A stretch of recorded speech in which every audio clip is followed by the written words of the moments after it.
안녕하세요. 광개토입니다.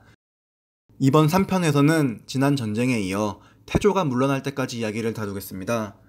121년 4월 신창에서 승리를 거뒀던 고구려군 12월에는 현도성을 포위합니다. 위기에 몰린 한나라는 고구려의 조공을 바치고 있던 부여를 설득하는데요. 사실 한나라가 설득하기 전에도 부여는 흔들리고 있었습니다. 태조도 이걸 알았죠. 한나라와 싸우고 있던 그해 10월 부여를 직접 찾아갑니다. 겉으로 내세운 명분은 어머니의 무덤에 제사를 지내는 것이었는데요.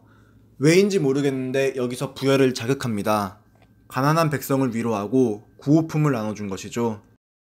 부여 입장에서는 뭐랄까, 오늘날로 따지면 갑자기 미국이나 중국 지도자가 찾아와 우리나라의 복지 정책을 좌지우지하는 느낌?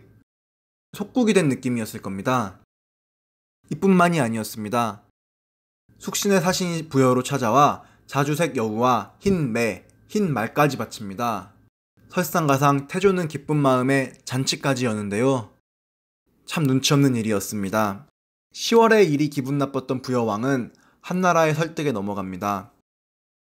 아들 위구태에 병사 2만 명을 주어 현도성으로 보내는데요.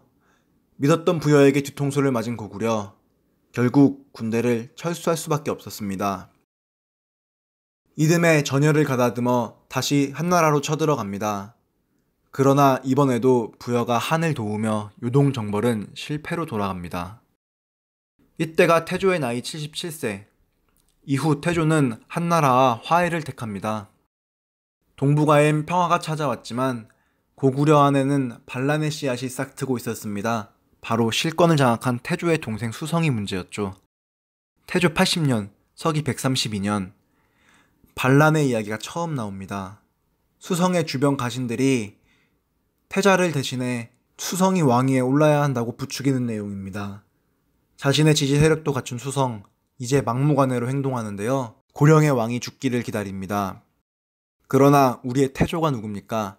젊은 날 만주배판과 한반도 북부를 오가며 사냥과 낚시로 몸과 마음을 단련한 분입니다.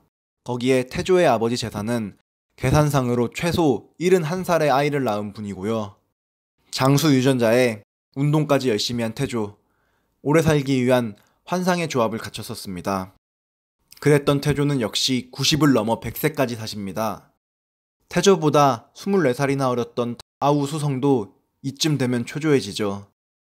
서기 146년, 태조가 즉위한 지 94년이 되던 해 일이 터집니다. 수성이 가신들을 모아놓고 딱 2마디를 합니다.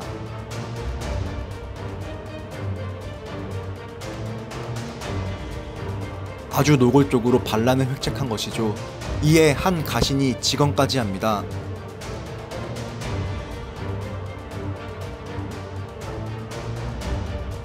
수성의 표정은 굳었고 가신들은 직언한 이 신하를 죽여야 한다고 말하죠.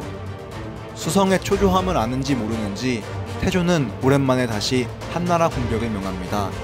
100살이 넘어도 꿈은 포기하지 않았었습니다. 기록에 따르면 이해 8월 장수를 보내 한나라 요동의 서쪽 안평현을 습격합니다. 또 대방의 수령을 죽이고 낭랑태수의 처자를 잡았죠. 왕이 다시 군권을 휘두르니 수성의 움직임이 더 수상했나 봅니다. 그해 10월 우복 고복장이 태조를 아련했을 때 대화를 보시죠.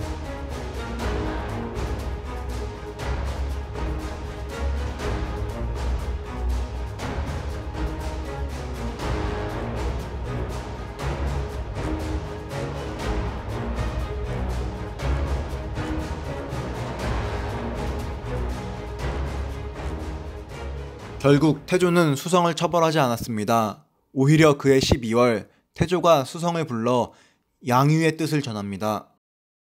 스스로 왕위에서 물러난 태조, 한국 역사에 기록된 첫 양위였죠. 그리고 기록에 따르면 17년을 더 살아 무려 118세까지 사십니다. 한국 역사 정사로는 가장 오래 사신 분인데요. 학계에서는 이 기록을 공식적으로 인정하는 분위기가 아닌 듯합니다. 훗날 정말 오래 살았던 장수왕의 기록은 크로스 체크가 되는데 태조의 기록은 사서마다 약간 다르기 때문입니다. 참고로 기네스북에 오른 최장수 인가는 1997년 122세로 사망한 프랑스의 잔 칼망 할머니입니다. 태조의 이야기는 여기까지입니다.